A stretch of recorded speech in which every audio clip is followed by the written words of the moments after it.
Hi guys, I've been cutting wood today outside behind my mother's house in the woods with this Kobalt 40-volt cordless chainsaw that I picked up from Lowe's at a really good bargain. Actually, they had the ticket price on the bin at $99 on clearance, which is a really good price. Was able to cut a good amount of wood before the battery went dead. Let me show you. Have that pile there from a tree that fell across my mom's path.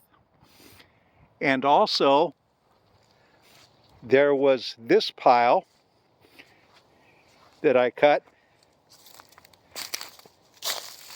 all with that little chainsaw. Let me tell you folks, that is a really good bargain, a really easy to handle chainsaw, quiet and quick. Kobalt 40-volt cordless chainsaw from Lowe's. I highly recommend it. Have a good day.